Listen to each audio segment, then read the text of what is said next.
running a library is not an easy thing to do. You'd be surprised at the number of people who think that all librarians do is sit around and read the whole day. They have no concept of all the duties that come with being a librarian. In just one day, my mother will teach a class for senior citizens on how to use the computer, help 4 different families find the graves of their loved ones, register 1,000 new books into the system, reorder all the books that have been returned, hold a storytime session for the children, and the list goes on and on. The point of me telling you this is for you to understand that it takes a person with a degree and years of experience to run a library, and I am not that person. My mum has run our small town's library for over 20 years. She's damn good at what she does, and that's the only reason that town still has a library.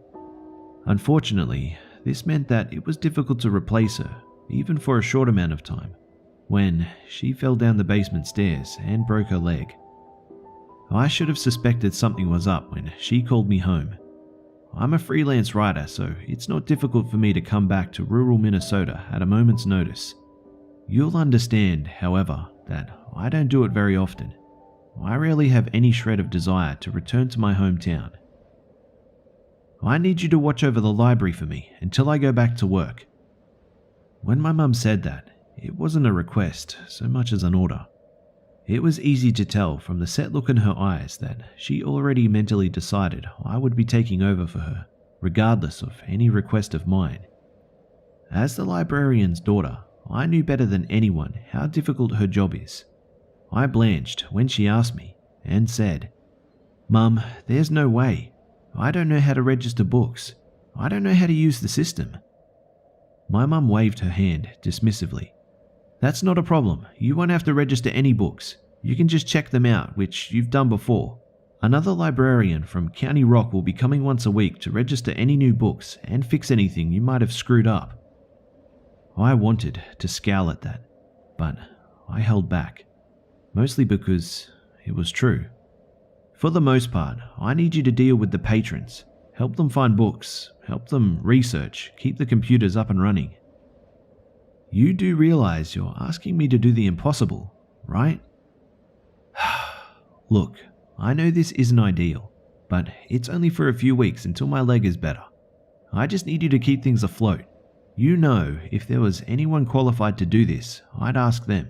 As it is, you're the closest to a qualified librarian this town has, aside from me.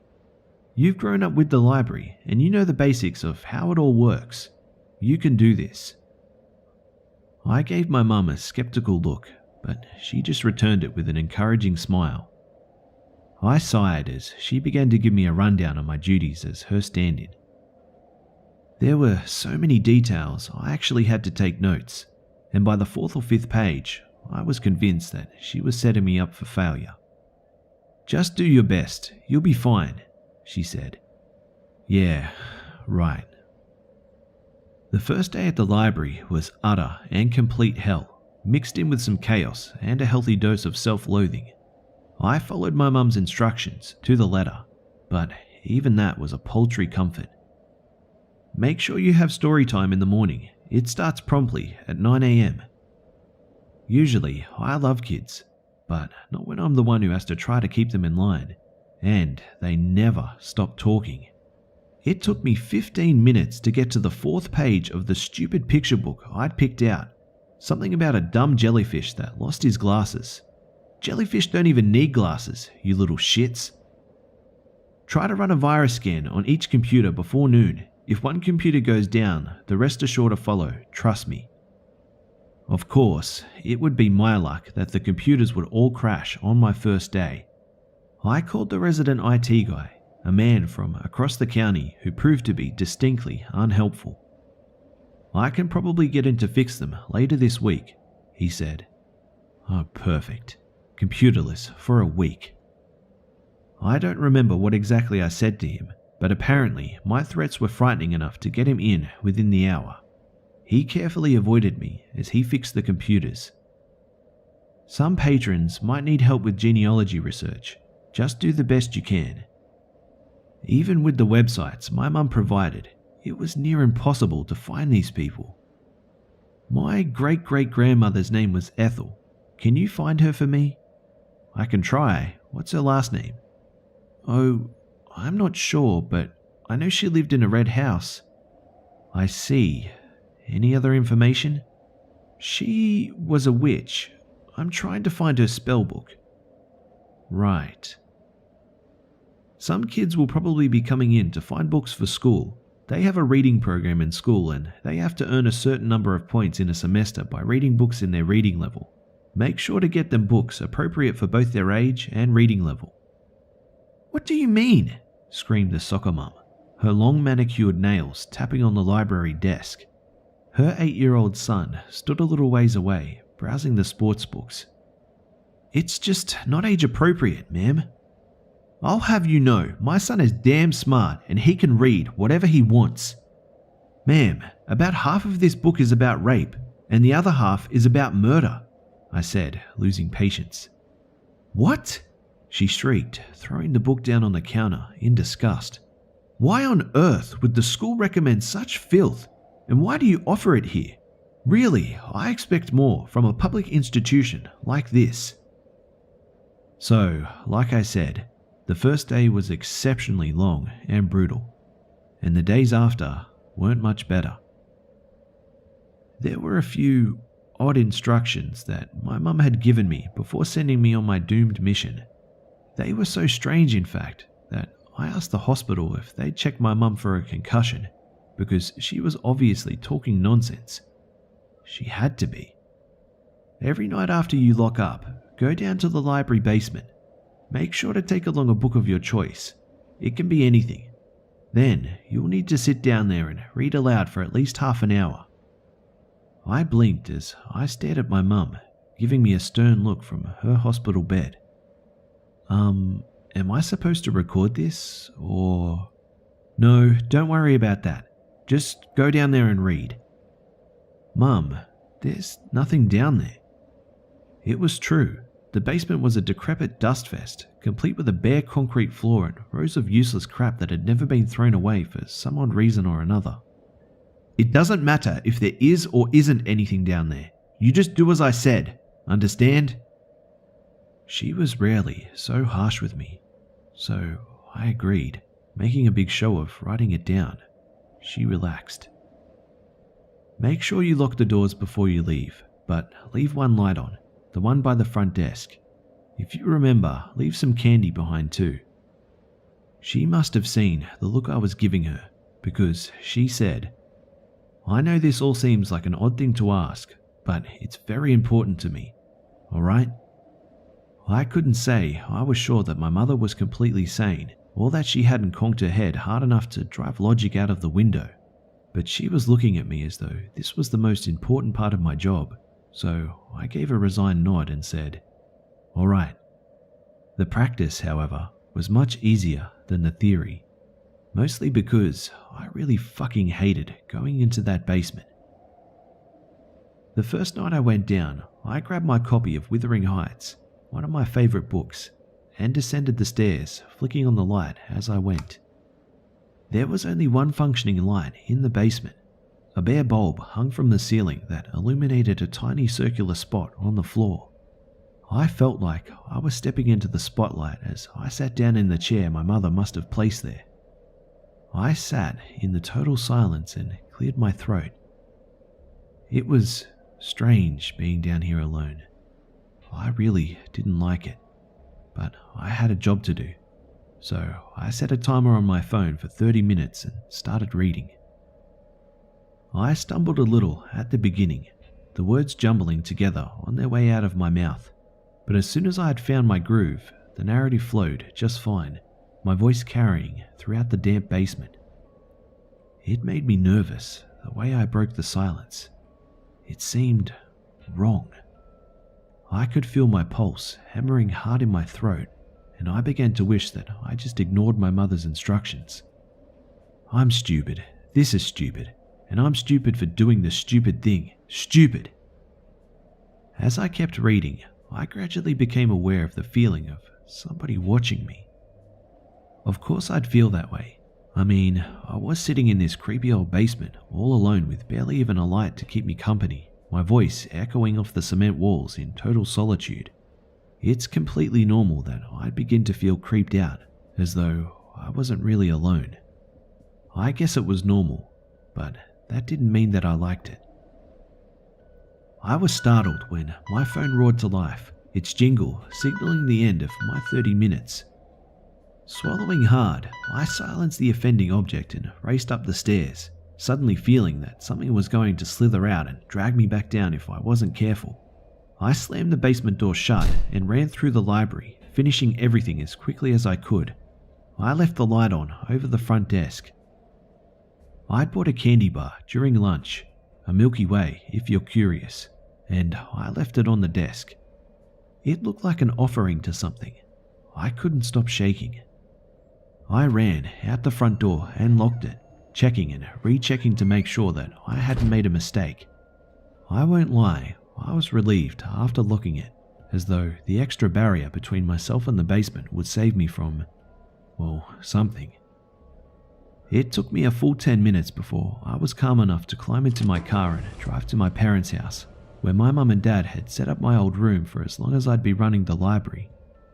Dad was at the hospital with Mum, who hadn't come home yet, so I had the whole house to myself.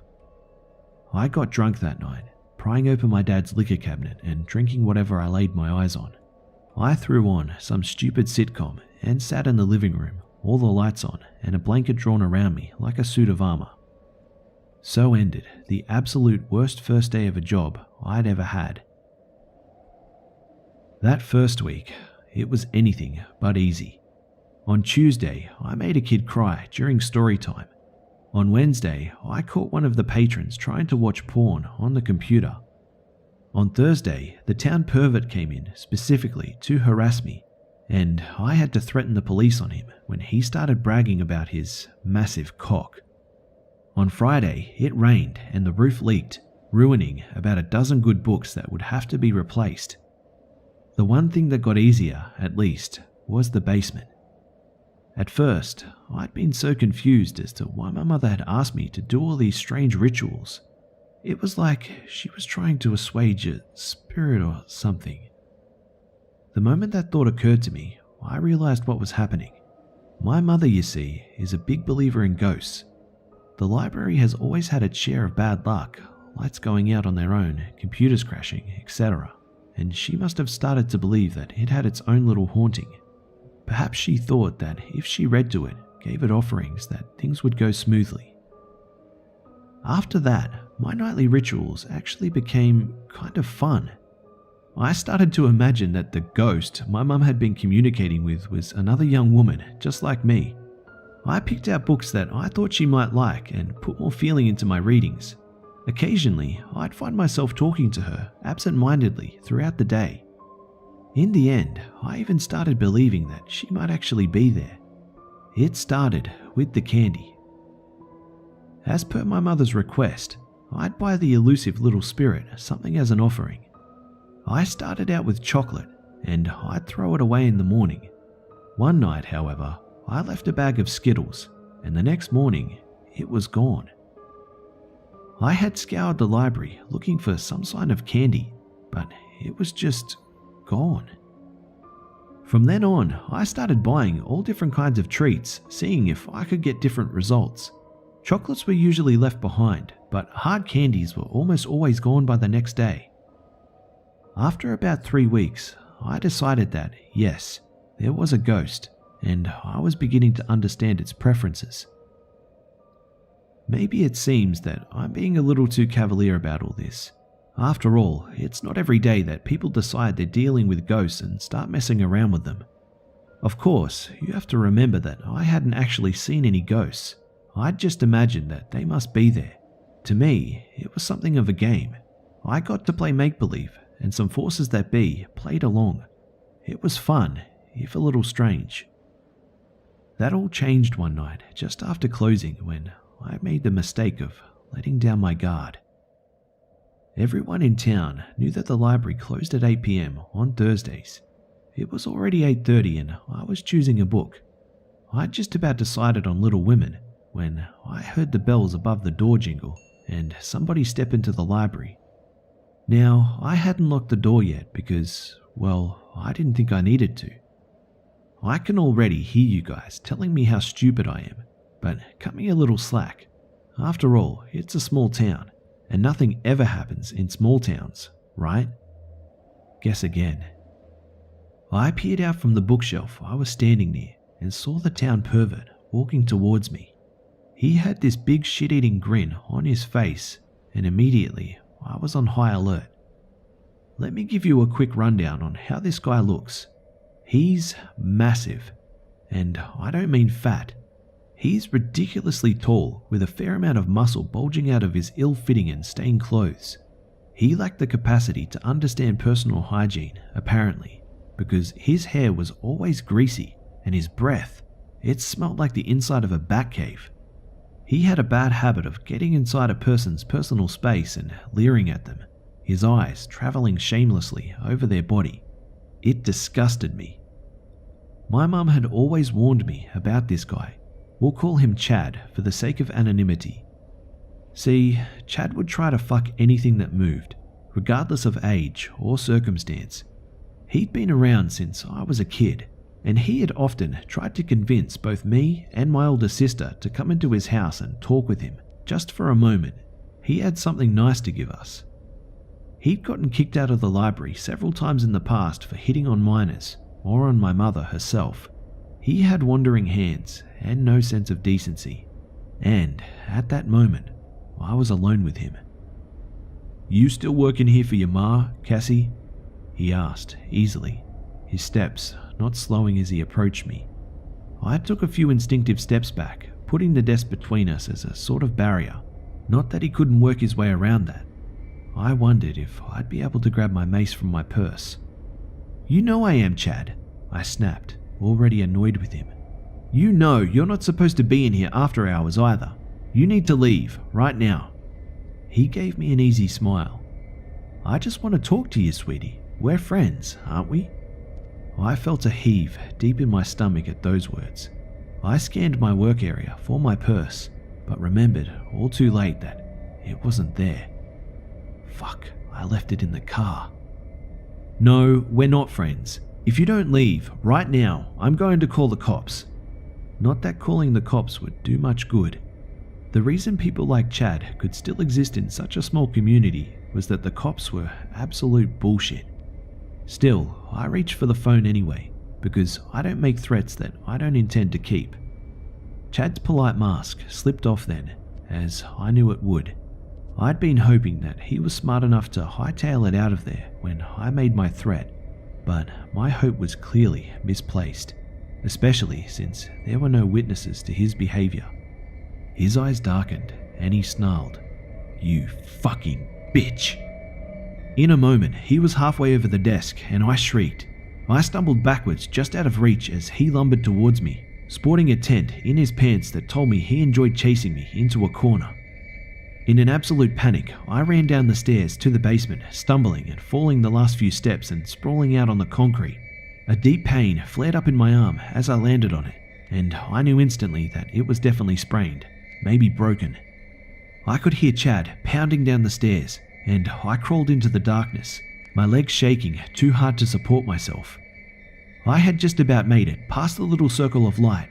He must have turned it on before he came down, when his hand shot out and caught me by the ankle. He was freakishly strong, although I shouldn't have been surprised given his physique.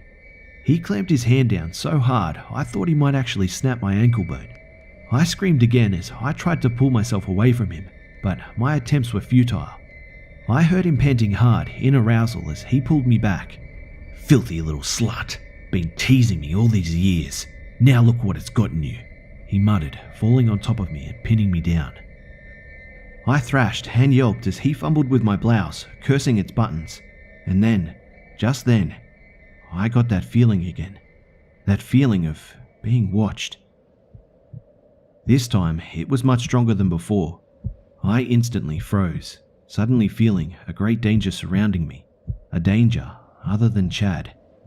The air in the basement seemed to have dropped a good 10 degrees, and I could see puffs of his rotten breath forming above me. On instinct, I began to strain my eyes, looking past his hulking body into the darkness, even as he undid the last button and reached for my bra. There, in the darkness, something was moving. It was as though the darkness in the room had become liquid, and it was shifting and twisting. My breath caught in my throat, and I barely felt Chad's hands on me. I had gone silent when I sensed the disturbance, but now I began to make strange wheezing noises as the liquid darkness moved towards us. Chad didn't ask if I was okay or what was wrong. I don't think he even noticed. He was too busy trying to get me out of my slacks. He never saw it, but I did. It had black fur, which was probably why I'd never seen it before. Its body was absolutely massive, pushed along by 4 long, spindly legs. It looked something like a spider, but for the way it walked. Its body was obviously heavy because the legs did little more than drag it forward, its body scraping along the ground. I noticed that its legs ended in a sharp claw, making each into something of a spear. I couldn't scream. I wanted to, but I couldn't. As I lay there under the body of my would-be rapist, I saw one of its front legs snap forward.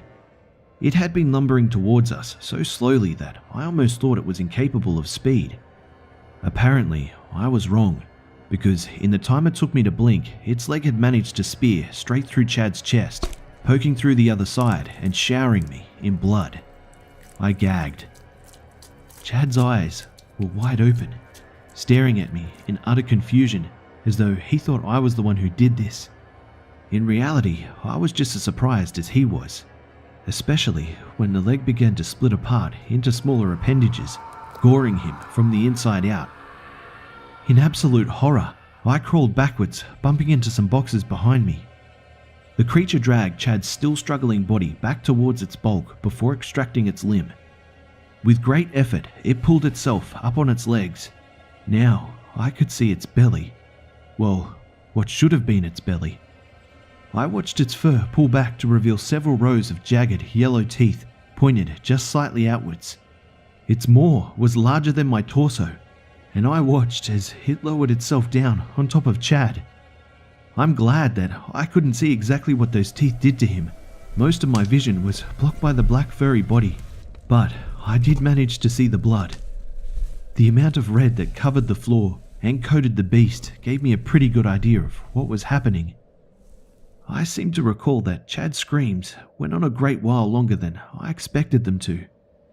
The sickening crunch of Chad's bones stopped, and it settled itself on the floor once more. Its legs began to drag its body forward as it crawled to me. Tears were coursing down my cheeks as I thought about what had just happened to Chad. I had never really planned out what kind of death I wanted, but I knew that wasn't it. I was shaking so hard, the boxes behind me started to rattle as the thing crawled towards me at an agonizingly slow pace. It stopped just in front of me. I found myself frantically searching for eyes, but I found none. I had an awful moment where I wondered if it could smell me. And then, something amazing happened. Something amazing and unbelievable. It lifted itself up just a bit and spit out a wrapper. A Skittles wrapper. There was a long moment where neither of us moved. The black creature was waiting for me to do something, and I was waiting to do it. Eventually, I mustered up enough courage to reach forwards and pick up the wrapper. As soon as I did, it turned itself around, dragging its heavy body back to the corner it had been hiding in. I sat there for a long moment, staring alternatively at the wrapper and then at the mess of blood that the beast had left on the floor, splattered with the occasional eyeball or tooth. I stared and I thought. Eventually, I stood up. I walked on shaking legs up the stairs until I got to the young adult's aisle, plucking Little Women from the shelf. I walked back down to the basement, riding the chair that had been tipped over during my struggle with Chad. I sat down and, in a surprisingly steady voice, I I began to read. It was about 2 weeks later that my mum was cleared to come back to work. Well, cleared might be a poor term. It's more that she ordered the doctor to give his consent for her to return to work, otherwise she was going to find and kill him in his sleep. Well, something to that effect anyway. Hey, the women in my family are scary, what can I say? I decided to stick around for a few more weeks, helping my mum out as she got back to her daily routine. She observed me carefully, probably trying to decide if I knew what she thought I knew. One night, as we were closing, she asked me, "Did something happen to Chad? He usually comes in at least once a day, and I haven't seen him at all since I've been back." I shrugged, thinking of the hour I'd spent cleaning up the basement so there would be no trace of the incident. Guess I don't know, maybe he decided to skip town. "It does look that way, doesn't it?" she said, watching me closely. After a moment of silence, she said, "Would you like to read tonight, or should I?" I answered her with a grin that told her everything she needed to know. "I think I'll do it tonight. I still need to finish Little Women." My mum smiled at me, knowing that she'd found a fellow conspirator. I know I should go back to my writing, but I'm finding it hard to leave the library now. After all, it's not every day that you meet a new friend.